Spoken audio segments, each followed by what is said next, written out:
Basically एक comprehension को देखेंगे और हम ये देखेंगे कि किस तरीके से हमने ब्रेक डाउन करना है उस कॉम्प्रीहेंशन को और हमने अंडरस्टैंड करना है कि जवाब उसके किस तरीके से देने हैं।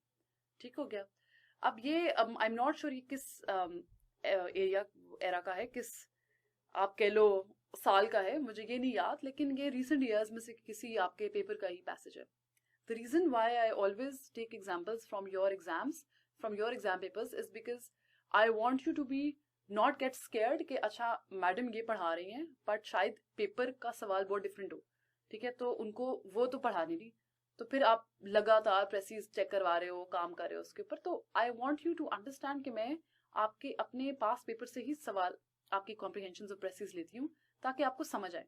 And I have done this for every portion of your composition paper, कि अगर डायरेक्ट इनडायरेक्ट है, ट्रांसलेशन है, एनीथिंग, मैंने उसकी सारी जो एग्जाम्पल्स, जो प्रैक्टिस एग्जाम्पल्स करवानी है वो आपके पास्ट पेपर से करवानी है ताकि आपके लिए आसान रहे।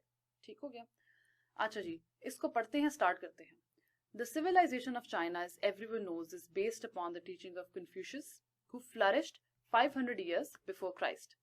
Like the Greeks and Romans, he did not think of human society as naturally progressive. On the contrary, he believed that in remote antiquity, rulers had been wise and the people had been happy to a degree which the degenerate present could admire but hardly achieve. ठीक है, वो एक ideology की अभी फिलहाल बात कर रहे हैं, कन्फ्यूशियस आइडियोलॉजी की, जिसको वो बाद में एक्सप्लेन भी करता है और वो थोड़ी सी ये बात भी करता है कि ह्यूमन सोसाइटी को वो नहीं सोचता एज बीइंग नेचुरली प्रोग्रेसिव। ठीक है, मतलब कन्फ्यूशियस की जो टीचिंग थी वो it was based on the fact human society is not progressive, और वो ये कहता था कि remote rulers had been wise और लोग जो थे तब they had been happy, जो कि अब प्रेजेंट में लोग नहीं अचीव कर सकते। This of course was a delusion. ठीक है, ये जो था एक delusion था। But the practical result was that Confucius, like other teachers of antiquity, aimed at creating a stable society. So basically वो कहना ये चाह रहा है कि Confucius was aiming to reach a stability in the society, maintaining a certain level of excellence, कि maintain करे एक particular level of excellence in the society, but not always striving after new successes. लेकिन new successes के पीछे वो नहीं भागता। In this, he was more successful than any other men who ever lived. His personality has been stamped on Chinese civilization from his day to our own. During his lifetime, the Chinese occupied only a small part of present-day China and were divided into a number of varying states. ठीक है? आगे वो कहता है कि during the next 300 years, they established themselves throughout what is now China proper and founded an empire exceeding in territory and population any other that existed until the last 50 years. ठीक है, कि बेसिकली चाइना जो था वो बहुत ज्यादा expand होगा during his time. आगे वो कहते हैं कि in spite of barbarian invasions, Mongol and Manchu dynasties and occasional longer और shorter periods of chaos and civil war, the Confucian system survived. किस कन्फ्यूशियन सिस्टम ने ये चीजें सर्वाइव की है, मंगोल डायनेस्टीज, वॉर हो गया, केओस हो गया, सब कुछ सर्वाइव किया, bringing with it art and literature and a civilized way of life. It was focused on a civilized way of life. A system which has had this extraordinary power of survival must have had great merits and certainly respects our respect and consideration. अब वो तारीफ कर रहे हैं कि जी अगर एक system इतनी एक्स्ट्राऑर्डिनरी पावर ऑफ सर्वाइवल लेके आ रहा है और इतने मेरिट्स हैं उसके, तो फिर वो रिस्पेक्ट भी डिजर्व करता है। वो एक रिलीजन नहीं है एज वी अंडरस्टैंड, बिकॉज वो रिलीजन क्यों नहीं है, क्योंकि वो एसोसिएटेड नहीं है किसी सुपर नेचुरल और मिस्टीरियस या मिस्टिकल बिलीफ्स के साथ। अब रिलीजन जो होता है वो हमेशा आप मतलब obviously we don't see it, we as Muslims don't see it that way, लेकिन नॉर्मली जिस तरह आउटसाइडर्स देखते हैं या आप कह लो और रिलीजन देखते हैं, या जैसा इस पैसेज में बात हो रही है, they view it as something, they view religion as a belief in supernatural, because a lot of the things that we are things that we cannot see, we just believe in it. एक belief system है जिसको हम देख नहीं सकते। ठीक है, अब वो कहता है कि कन्फ्यूशियस की जो आइडियोलॉजी थी, जो कन्फ्यूशन सिस्टम था, वो एक रिलीजियस बिलीफ नहीं था, बिकॉज वो किसी मिस्टिकल पावर्स के ऊपर बिलीव नहीं करता था। It was a purely ethical system, लेकिन but its ethics unlike those of Christianity are not too exalted for ordinary man to practise. ठीक है, तो कन्फ्यूशियस क्या टीच करता था, which was something like very old-fashioned ideal of a gentleman as it existed in the 18th century. ठीक है, और उसकी एक sayings भी थी, एक saying थी, वो क्या कहती थी कि the true gentleman is never contentious. He courteously salutes his opponents before taking up its position. तो काफी gentleman type उसकी teachings होती थी, कह लो proposing और encouraging gentleman type behavior, so that even when competing he remains a true gentleman. So वो कहता है कि इतना कोई you had to be a true gentleman even when facing your opponents and even when confronting your opponents, ठीक है, or even when competing with them. So this is your entire passage about Confucius ideology. अब आप सवाल देखो तो सवाल कहता है कि जी why do you think the author calls Confucius' belief about the progress of human society as a delusion? अगला सवाल, how did Confucius' thought affect China to develop into a stable and a proper China? ठीक है, why does the author think that the Confucian system deserves respect and admiration? Why does the author call Confucian system a purely ethical system and not a religion? ये तो अभी बात हुई है. Briefly argue whether you disagree or agree to Confucius' ideal of a gentleman. ये जो सवाल है ये मैं नहीं कराऊंगी. क्यों? क्योंकि ये आपके दिमाग के ऊपर है, इसका कोई करेक्ट जवाब नहीं है, इसका जवाब सिर्फ आप खुद लिखोगे. ठीक हो गया? So this is the question I was talking to you about when I was discussing the rules of the comprehension. कि काफी ऐसे सवालात, कभी कभी हमेशा एक सवाल ऐसा आ जाता है जिसमें they always want your opinion. Rather than having one correct answer, they're always going to have different answers or different versions, and they're going to accept it based on what you think about a particular situation. ठीक है? पहला सवाल, why do you think the author calls Confucius' belief as a delusion of the progress of human society? शुरू में ही देखो, he did not think of human society as naturally progressive because he believed that rulers had been wise. In remote antiquity, rulers had been wise and the people had been happy to a degree which the degenerate present could admire but hardly achieve. This was a delusion. जवाब क्या है? The author believes that Confucius believes as delusions because of his estimation of human society being non-progressive. Because उसको लगता था कि human society naturally is non-progressive और वो achieve level of antiquity कर ही नहीं, level of happiness कर ही नहीं सकती जो कि पास नहीं किया था. Or another reason about the author's belief can be Confucius' claim about the ancient rulers being wise. अब ये बहुत ज़्यादा concise है, brief है और बता भी दिया है कि passage के अंदर क्या लिखा होता है in my own words. अगला, how did Confucius' thought affect China to develop into a stable and a proper China? Confucius' thoughts affected China to develop into a stable country by aiming for the formation of a stable society. यहाँ पे लिखा हुआ है उसने that he aimed to create a stable society maintaining a certain level of excellence but not striving after new successes. A certain level of excellence was always called for in Confucius' teachings and this helped China survive through adverse times. ये आपका जवाब हो गया. अगला सवाल, why does the author think that Confucian system deserves respect and admiration? Look for the key words in the passage. कहाँ पे लिखा हुआ respect and admiration? We had read it. मुझे अब याद आ रहा है पढ़ के आपके साथ कि ये देखो ये आ गया लफ्ज आपका. तो वो कहना क्या चाह रहा है कि because Confucian system ने survive की dynasties, civil war, chaos survive किया और it brought with it art and literature and a civilized way of life. A system which had this extraordinary power of survival must have great merits और इसीलिए it deserves our respect and consideration. ठीक हो गया? इसलिए वो deserve भी करता है.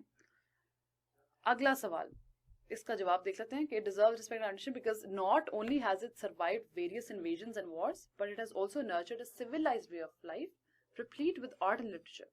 The author is of the view that आपने author के third person perspective से लिखना है कि the author is of the view that a system with such incredible power of survival is never without inherent merits.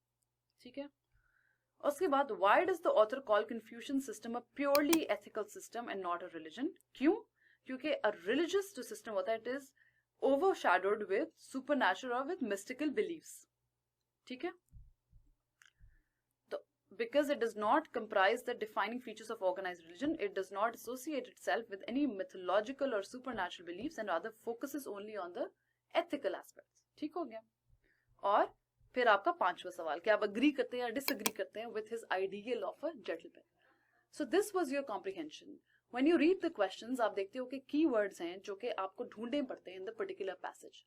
So then you notice that it's not a very hard comprehension. You notice that It's not a very difficult thing to look for the answers in the passage and then convert them into your own words. You just have to do it. आपने एक बार पढ़ा, दूसरी बार पढ़ा, गौर से पढ़े passage को, समझे कि वो कहना क्या चाह रहा है, और उसके बाद सारे सवाल पढ़ें और उसके बाद उसके कीवर्ड्स ढूंढने की कोशिश करें. एंड देन यूल रियलाइज के आंसर्स वहीं पे दिए हुए हैं, आपने सिर्फ उसको थोड़ा बहुत चेंज करके अपने अल्फाज में लिखना होता है. I hope this video helped you. Thank you so much.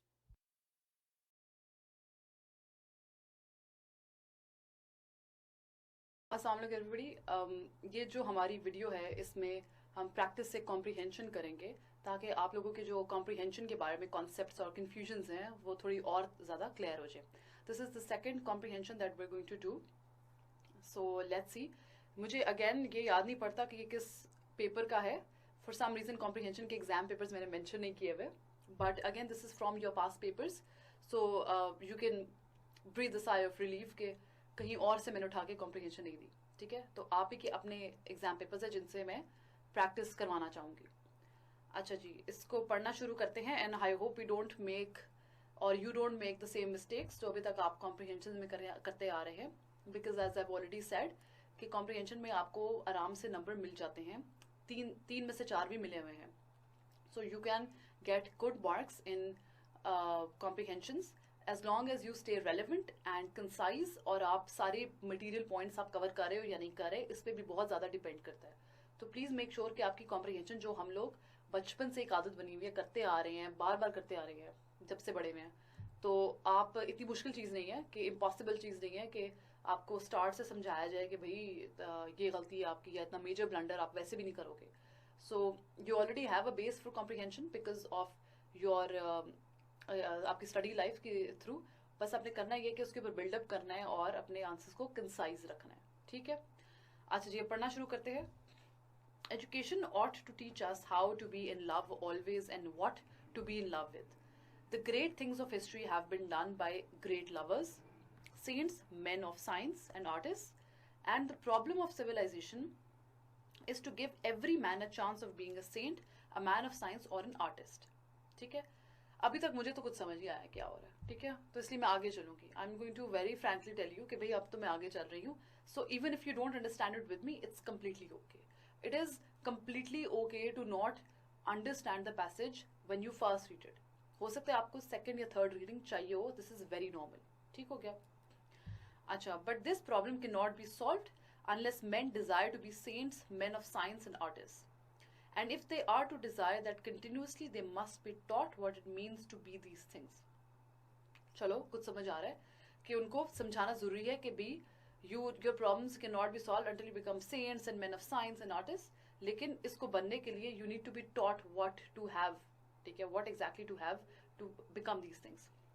We think of the man of science or the artist, if not of the saint, as a being with peculiar gifts who exercises more precisely and incessantly, perhaps, activities which we all ought to exercise. Acha, it is a commonplace belief that art has ebbed away out of our ordinary life. चलो, अब समझ आ रही है. वो आहिस्ता आहिस्ता इस बात के ऊपर आ रहा है कि आर्ट जो है हमारी जिंदगी से निकलता जा रहा है. Out of all the things that we use, जितनी चीज़ें हम इस्तेमाल करते हैं और हम जितनी प्रैक्टिस करते हैं, they know longer recognize aesthetic activity as an activity of the spirit and common to all men. अगर तो मैं इसका ब्रेक डाउन करूँ तो शायद वो ये कहने की कोशिश कर रहा है कि एस्थेटिक ब्यूटी को हम बहुत ज़्यादा इग्नोर करते हैं अपनी ज़िंदगी में. In all the things that we do, we practice, we see everything basically. ठीक हो गया. हमें ये नहीं, we do not know that when a man makes anything he ought to make it beautiful for the sake of doing so, and that when a man buys anything he ought to demand beauty in it for the sake of that beauty in it. We think of beauty as we think of it at all, as a mere source of pleasure, and therefore it means to us as an ornament added to things for which we can pay extra as we choose. Okay, so basically what he's trying to say is that beauty is just not an extra thing that you can purchase with your money. It's basically not an added thing. It should never be an added thing. वो कहता है कि हम जब खरीदते हैं तो वो बेसिकली हम इसको एक ऑर्नामेंट की तरह पे खरीदते हैं कि चलो एस्थेटिक ब्यूटी इंक्रीज हो जाएगी, खरीद लो, you can afford something and then you can put it to increase its beauty. It's not a mayor source of pleasure. सिर्फ प्लेजर के लिए हम लोग सोचते हैं ब्यूटी को, हम सिर्फ प्लेजर के लिए उसको समझना चाहते हैं या उसको खरीदना चाहते हैं. ठीक है, और एक एक्स्ट्रा सी चीज़ है. But neatly is not an ornament to life और the things made by man. It is an essential part of both. The aesthetic activity, when it reveals itself in things made by men, reveals itself in design, just as it reveals itself in the design of all natural things. ठीक है? It shapes objects as the moral activity shapes actions. अब वो बता रहा है कि aesthetic beauty का pleasure के अलावा और क्या काम है. ठीक है? वो shape करते हैं objects को as the moral activity shapes actions. जिस तरह morality या moral actions आपके shape होते हैं, वो उस तरह से shape करते हैं objects को. ठीक है? उसके बाद वो रिवील करता है अपने आप को in the design of a lot of living things. ठीक है? जिस तरह से all the natural things as well, जिस तरह से चीजें बनी है उसमें से रिवील होती है आपकी beauty. And we ought to recognise it in objects and value it. तो हमें इसको उसी तरीके से रिकग्नाइज करना चाहिए जिस तरह से हम वैल्यू करते हैं मॉरल एक्टिविटी को एक्शंस में. And as actions empty of the moral activity at this stage, और जिस तरीके से वो एक्शंस जिनमें मॉरल एलिमेंट नहीं रहता, जिनमें मॉरल एक्टिविटी नहीं रहती, वो हमारे लिए डिस्टेस्टफुल हो जाते हैं, वो हमें बुरे लगने लगते हैं वो एक्शंस. इसी तरह ऑब्जेक्ट्स जिनमें एस्थेटिक एक्टिविटी नहीं है, जिसमें एस्थेटिक एलिमेंट नहीं है, वो हमें बुरा लगना चाहिए. लेकिन मोस्ट ऑफ अस ये नहीं करते. This is not with most of us. This passage is a little confusing, I have to admit, क्योंकि उसका जो एसेंस है वो थोड़ा सा बाद में आता है. वो बिल्डअप कर रहा है, आहिस्ता से बिल्डअप करने के बाद फिर वो आके बताता है कि it is a common place belief कि जी आर्ट इस तरीके से इस्तेमाल होता है. वो एस्थेटिक ब्यूटी ऑफ आर्ट के बारे में बात करें कि किस तरीके से जरूरी है. ये थोड़ा सा लिटरेरी टच आ रहा है, इसीलिए शायद आपको मुश्किल लगे. So which is why if you need it to read it again, if you want to read it again, in order to basically improve your understanding of the passage, तो please do it. Instead of answering wrong questions, instead of कि भाई इधर उधर से उठा के मैं लफ्ज लिख दूंगी, read it again. ठीक है? अच्छा जी, अब आ जाते हैं आगे. As we do not value the aesthetic activity in ourselves, so we do not value it. ठीक है? We do not, जिस तरह हम अपने अंदर एस्थेटिक एक्टिविटी को नहीं रिकग्नाइज करते, हम जब रिकग्नाइज ही नहीं करते तो हम उसको वैल्यू कैसे करेंगे? Do not recognise the lack of it in the work of others. हम लोग जिस तरह अपने अंदर नहीं करते, इस तरह लोगों की कामों के अंदर भी हम एस्थेटिक ब्यूटी को नहीं रिकग्नाइज कर सकते. लेकिन जो आर्टिस्ट है वो फर्क है. The artist of whatever kind is a man so much aware of the beauty of the universe that he must impart the same beauty to whatever he makes. क्योंकि artist खुद perceive कर सकता है, क्योंकि आप वो artist खुद देख सकता है the beauty of the universe, the aesthetically pleasing या जो ब्यूटी होती है हर चीज के अंदर वो देख सकता है. इसीलिए उसका दिल करता है कि वो सिमिलर ब्यूटी इम्पार्ट भी कर सके अपने जो चीजें वो बना रहा है वो उसमें इम्पार्ट करे. अब यही वो पैसेज शुरू में कह रहा था, अब इस लाइन के शुरू में, कि कॉमन मैन ये नहीं करता, क्योंकि आप अपने अंदर भी नहीं देखते, ना किसी और चीज के अंदर देखते हो, तो फिर कैसे देखोगे आप रिकग्नाइज या वैल्यू ब्यूटी को किस तरीके से कर सकते हो?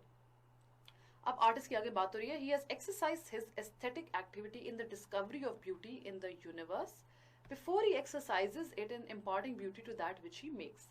तो पहले वो जब तक पहले वो यूनिवर्स के अंदर रिकग्नाइज करता है ब्यूटी, उसके बाद वो इम्पार्ट करना शुरू करता है into everything that he makes. That is why he is an artist. ठीक है? He has seen things in that relation which is beauty before he can himself produce that relation in his own work, whichever it may be. Same. And just as he sees that relation for its own sake, so he produces it for its own sake and satisfies the desires his spirit in doing so. अब वो कहते हैं वो अपने his own, अपने sake के लिए, अपने लिए वो चीज़ों में beauty add करता है in whatever he makes. ठीक है? अपनी spirit की desire को satisfy करने के लिए वो करता है. ठीक है? This is what is required of a common man. And then we should value his work. We should desire that relation in all the things made by man, if we too had the habit of seeing that relation in the universe. कि अगर हमारे अंदर भी ये habit होती है of seeing particular beauty in everything in the universe, then we would also impart it in our work. If we cannot do the same work as an artist, but at least हम लोग फिर appreciate उस तरीके से कर सकते हैं उस आर्टिस्ट की खूबसूरती को, उस आर्टिस्ट की काम की खूबसूरती को. लेकिन हम नहीं कर पाते.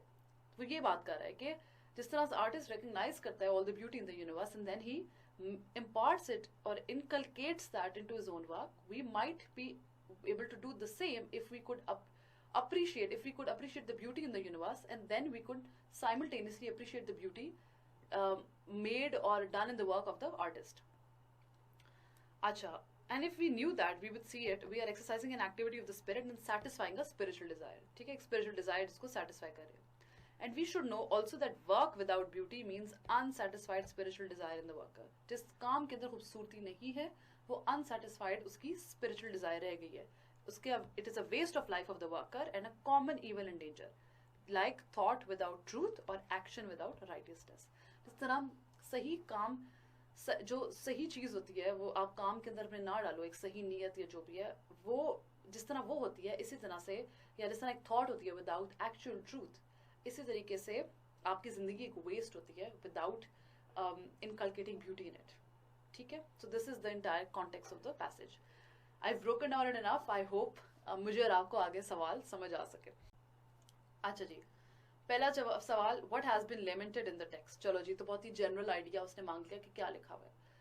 आप काफी रीजंस में लिख सकते हैं. Second, what is the difference between ordinary man and an artist. इसमें बताया था उसने, सेकंड पेज के बिल्कुल स्टार्ट में था ये. इसके ऊपर जाते हैं. How can we make our lives beautiful and charming. What does the writer actually mean when he says beauty is not an ornament to life? Do art and beauty affect practical life and morals? Justify whether you agree or disagree. I think this should be art, but maybe you can check it in the papers. पहला सवाल, what has been lamented in the text? अच्छा, author क्या कहता है? He laments that element of beauty has been limited only to the work of artists and scientists who are supposed to possess a rare sense of appreciation of beauty. Notice how जो ये जवाब है कितना खूबसूरती से उसने पूरे के पूरे पैसेज को समराइज करके लिख दिया कि जी इस टेक्स्ट में ये कह रहा है कि artist are suppose to possess a rare sense of appreciation, तो उनमें तो होती है और साइंटिस्ट भी, लेकिन वो लिमिट हो गई है सिर्फ आर्टिस्ट और साइंटिस्ट में भी. Ordinary man can not do that. Art has disappeared from the lives of ordinary people. It is unfortunate that common people and workmen are oblivious to the fact that aesthetics is an essential part of life of every man.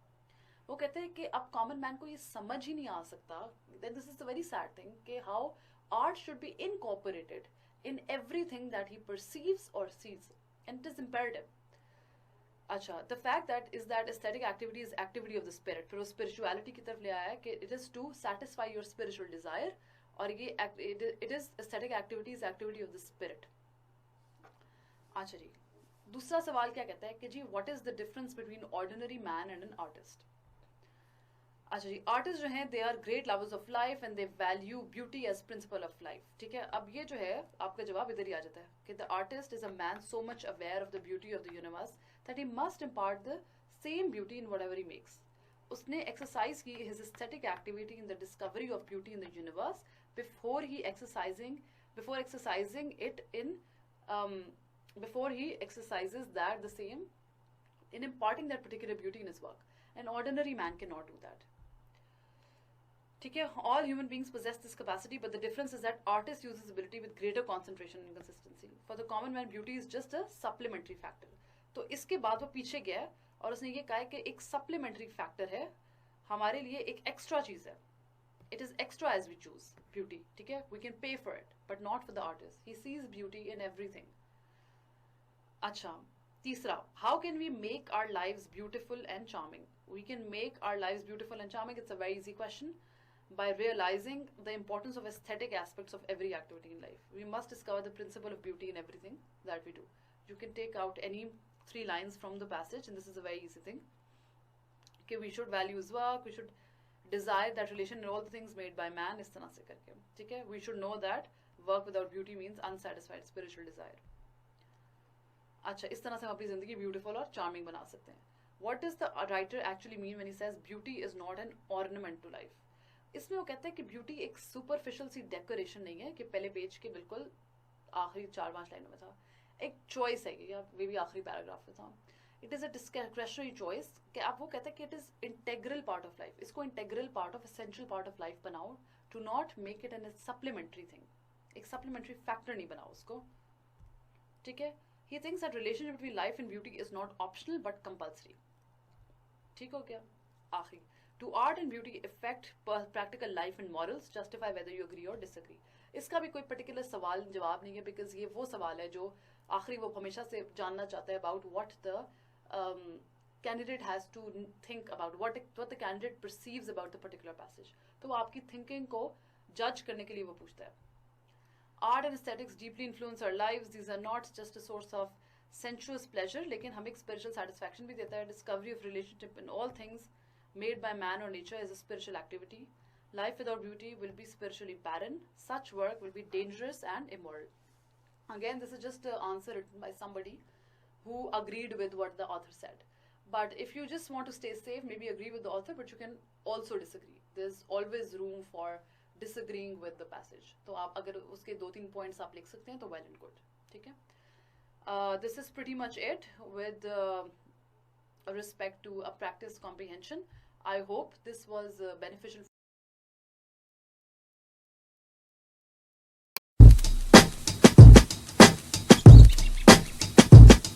I'm calling, maybe I'm selfish.